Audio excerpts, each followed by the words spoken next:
Hey, I'm going to specifically talk to you a little bit about the frequencies that we recorded for you on this project. The first one being 396 Hertz, or ut quient laxus in the Latin, which is basically an opening frequency, or it's a frequency that arrests guilt and shame and kind of brings your defenses down so that you can actually receive from God, which is amazing. When the Gregorians used to sing this frequency, you know, people come into church or wherever they congregate with all kinds of baggage and issues, and when they would begin to sing this particular frequency, you could watch their defenses drop and them open themselves up and feel comfortable coming into the presence of God.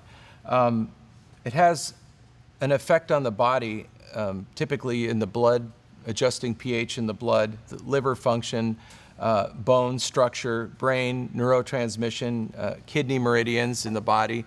It has a beautiful color. It's actually the darkest red, kind of a garnet color. And I think probably one of the more exciting things about this frequency when we were actually recording it was when God asks you to do something that you know you can't do, or when there's a different type of approach to a musical project, it was nice to have a frequency, unbeknownst to ourselves, that as we started recording it as the first one, all of us started to feel a lot more comfortable with being able to let God have the whole project and feel very comfortable with us not being the ones that were driving. And so yeah, 396, I would say probably, if you were going to categorize into 3 words, is freedom from guilt. The second frequency specifically is 417 Hertz, or resonare fibris in the Latin, which means to resonate with all of your soul. It too is a red color, but a lighter color red, more of a fiery red color. And interesting characteristics of 417 is that it breaks negative cycles or procrastination, which I think is awesome. People that have a hard time focusing or getting things done, or I'll put that off until tomorrow, when they're subjected to this frequency over periods of time, find themselves way more productive, more creative. It's really good for sluggishness, maybe that midday slump that you have. You know, you put on 417 and maybe you won't need to eat another payday candy bar to get your energy. Specifically on a physiological, I would say probably it would affect the large intestine, enzymes, the whole digestive process, prostate and stomach, gallbladder weakness, headaches due to diet. If you're fasting and you have like a Herxheimer response, this is your frequency. Lower back problems and poor enzyme production and even metabolism. Interesting, this was the beginning of, right after the opening frequency, this would be like the second note of 6 particular solfeggi tones, not including 444, which I'll talk about in a minute. And what they found, the Gregorians found, is that this brought liberation and change when people would listen to this frequency. And as you'll find out later on, facilitated change to where the Catholic Church no longer needed their services. So very interesting frequency, 417. On the project, it will also be known as the Desert Sojourn. 444 is a frequency that's very dear to my heart and takes a bit of explanation. As you know, it will not appear in your list of the 6 solfeggi tones that I'm sure frequent the internet. The key 444 is very interesting. I had always assumed from my studies of King David that he had played in a different frequency or a different tuning than most of the other harp players of his time.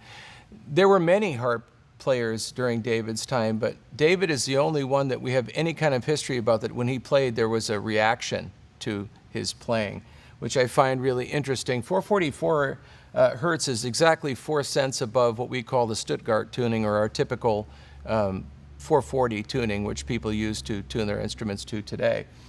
In a time when everybody was tuning down, David was tuning up, and there was no reason that we have for David had no previous, gift of construction that we know of, and suddenly he's building his own harps. He's using different wood that have a greater tensile strength. He's tuning up his harp to a different frequency. And what's interesting is that the first 4 frequencies that I'll mention today all live within the key of 444.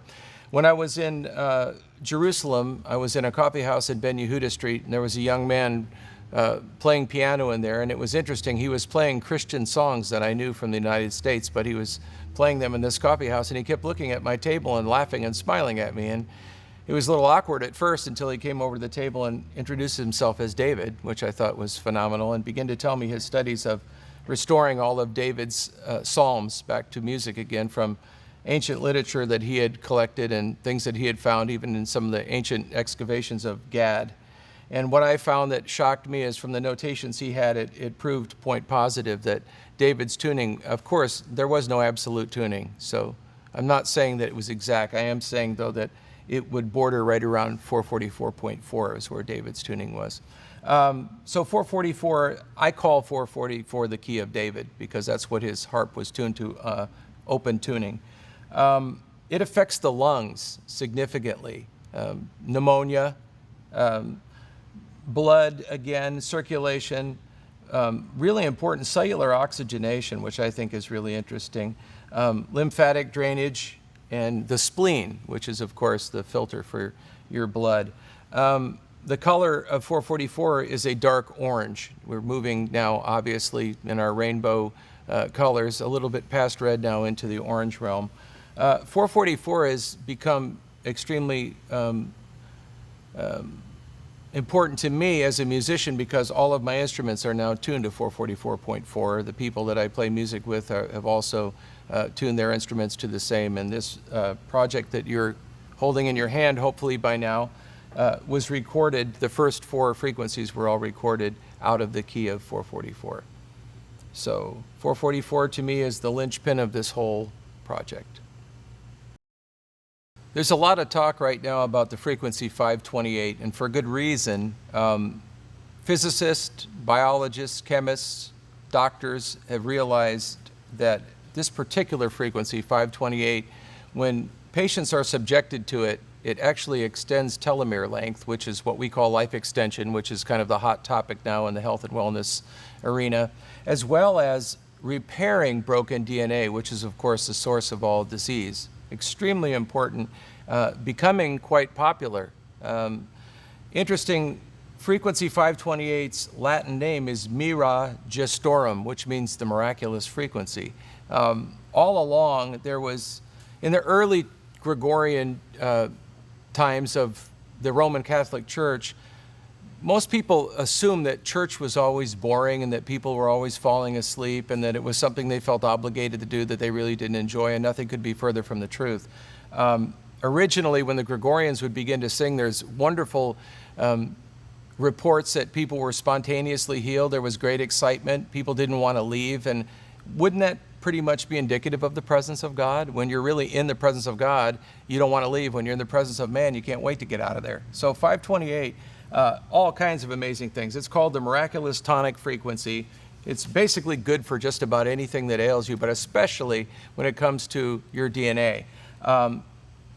Like I said, it extends telomere length, repairs broken DNA. It's pretty much good for the entire body, and women will love this. It's great for hormone imbalance. The color, wonderful. 528, the color of it is almost a yellow-green or a chartreuse, which is the color of life.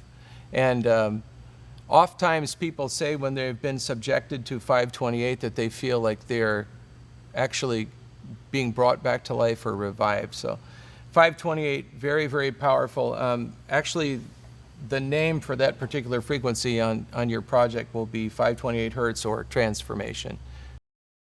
I want to talk to you now about a frequency 639 Hertz, or in the Latin, it's famuli tuorum. It's interesting that it actually means family restoration.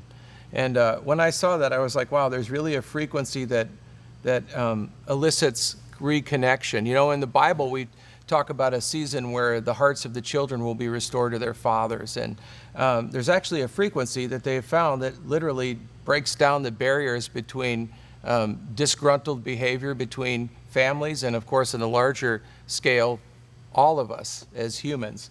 639, besides restoring relationship, is also really powerful for gallbladder, the adrenals. those weak little, those weak little organs that constantly need nurturing, the adrenals, the endocrine meridian. And I think one of the things that was most significant about this one is that, and I haven't really mentioned this so far, it's real easy when people hear that, well, as soon as you listen to your CDs or your streamed audio, you'll realize right off the bat, I've never heard anything like this before. And that's not just because the musicians are talented. You've never heard anything like this before because all the frequencies I'm explaining today, they live between the notes that you know. And that's mind-boggling, isn't it? Like it's the note that lives between G sharp and A, or, you know, E flat and E. It's the in-between. And what's interesting about that with any frequency is like if you're trying to listen to a standard radio and you have to actually manipulate the tuner to find the station. Once you've jockeyed that switch around and you get it right dead center, the music plays flawlessly and it's, you know, you can sing along with it. But if that FM dial gets off just to the left or right a little bit, there's suddenly more noise than there is signal.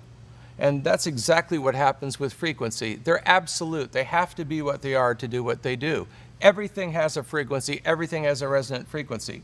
So when 639 was played, it was really a challenge for musicians because that was the first frequency that was outside of the 444.4 tuning. So as a musician, locating a note that doesn't exist in any literature or exist in any type of polyphony is a real fun thing to do. So if we didn't have the ability to actually find the frequency, we probably would have never actually been able to find the note.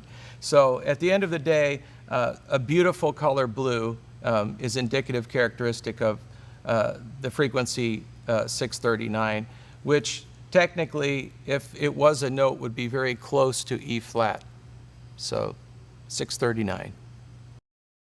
What if I told you that there was a frequency that would actually elicit a great awakening or people having a greater understanding of something bigger than themselves? Well, there is, and it's 741 Hertz. Solve pollute, which means would you clear the pollution from my soul? Wonderful way the Latins have of making this come alive. I think probably more than anything else, this one's a super immune builder in the body, or it really works in the thymus. It works on the heart, obviously, blood circulatory system, endocrine system. 741 clears infection, which I found very interesting. A lot of times, if people have infections that have been antibiotic resistant, this is the frequency for you. Viral, bacterial, and fungal, and also the pancreas. As you'll find out later on, and you'll actually see her on camera, my mother was healed miraculously when I played this frequency over her body from pancreatic cancer, which is usually a death sentence. And as you'll see on film, she's very much alive and plays golf and walks 3 miles a day and full of life and takes no medications today. All because God has created frequency. And, you know, a lot of times, you know, I'll just put this little side note in. A lot of times people get really frustrated by things they don't understand because in our genetic makeup, the way God made us, we have that need to know mechanism somehow. We want to name everything. We want to bring everything into a place where we understand it. And if we can't understand it, then it must be demonic, weird, freaky, you know, from outer space. And what we don't understand is that when God said that life and death is in the power of the tongue vibrates and every word you speak is a frequency. So that same tongue that can create something fantastic can also bring destruction. And, you know, we've seen that time and time again, whether it be in the Bible or in people's personal life. When someone says, I hate you, it has an effect on you. And if they say, I love you, and it's legitimate, oh, it has an effect on you. So 741, amazing frequency, but what I found really even more amazing to me is that its characteristic is awakening of the soul, or coming alive again to be able to see things the way that they really are. So that's our frequency, 741. I'll also add, your response may be a little different, but everyone that's listened to this one so far can't stop crying. I was used by God to put music to this, and I can't stop crying when I listen to it. So there's obviously something that's taking place inside of us that's very powerful when we listen to this frequency. And its color is one of my favorites, indigo. which is somewhere living between blue and purple, 741 Hertz. And finally, in our journey through all of the frequencies that are within your project and hopefully within your ability to hear soon, 852 Hertz, also known as Labi Rietum, which I find very significant, is from the lips of man to the ears of the Father. This one is known as a connection between God and man, and this was basically the one that really got the Gregorians in trouble back in the early days of the Roman Catholic Church, somewhere around 560 AD. And the problem is, and remains the problem, is pride is an ugly thing, whether it's within a religious structure or whether it's in a typical cultural structure. And there was such power that was taking place when the Gregorians would sing in the early days of the Roman Church that one particular pope was frustrated with the attention that they were getting and the lack of attention that actually the hierarchy of the Catholic Church and some of the priests were getting during the service. And it's that age-old thing, well, we really wish the worship team would have done more songs. And then the other, I really wish they would have spoke the word longer. And that weird tension, there was never supposed to be any tension between the worshiper and the laity, or the worshiper and the speaker, or it's all supposed to be this organic life expression of actually what Jesus wants. What a concept. That we would actually create the infrastructure for him to be worshiped and not us get what we want. But long story short, this particular frequency that actually has the ability to make a connection between God and man, because the actual frequency itself is indicative of Jesus. It's called the majestic on your project, or it's also known to return one to spiritual order, or to be able to see that I'm man and he's God, and I've learned to love the difference. Some special things about, of course, it's the color purple, or the purple, the color of royalty, which is wonderful.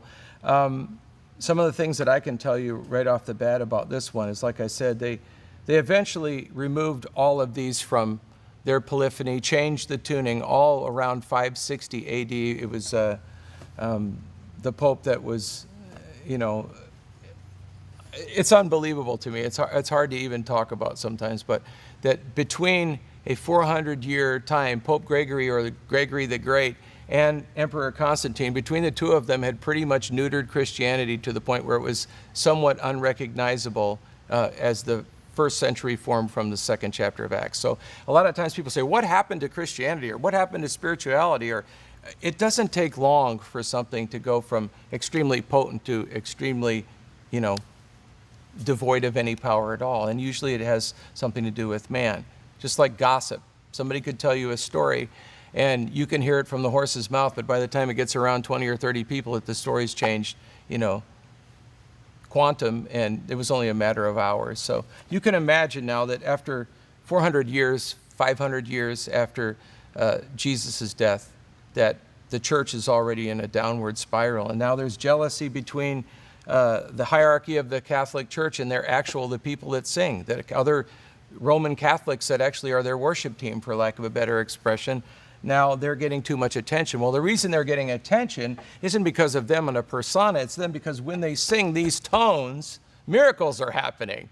And nothing greater than when they would actually finish, like the hymn of John the Baptist, for example, and finish with 852 frequency, and suddenly people felt like there was a connection between them. There was actually the possibility that Jesus could become their Lord, and that they could become his child. So after a very short period of time, actually only 10 years, I think, into Pope Gregory the Great's service, they had taken all of these frequencies out of music, changed the tuning of music, and 152 of the Gregorian's own solfeges suddenly were lost or conveniently misplaced. And nobody actually knows whatever happened to them. There's talk that perhaps they exist today in the Vatican archives, but nobody actually can prove that that's a fact. The point is, though, that somebody took something powerful out of music. And the purpose for us doing this project, more than anything else, is a reformation of what you don't get, what was ripped off from you, the music that lives in between the notes that we know. We've done this so you have a chance to hear something that no one in your generation has ever heard before. And we're not going to hold anything back. We're going to give you all of the information it takes to do this exactly the same way. How to tune your instruments, how to operate in this, for what reason. So we can bring back into the ability of people to hear frequencies that will spontaneously heal the physical body. Is that weird? No, it's not weird at all. It's just like a word. What is music? It's musing. What is musing? Musing is creative thought. Music is nothing more than creative sound. That's what music is. But what is music?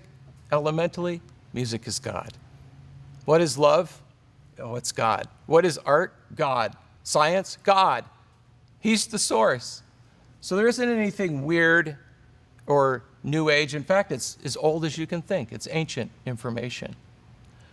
The beauty of this is that now you're going to have the opportunity, whether you play an instrument or whether you just have the ability to be able to show your friends this music, to play something for someone that they have never heard in their lives. And many people for thousands of years have never heard.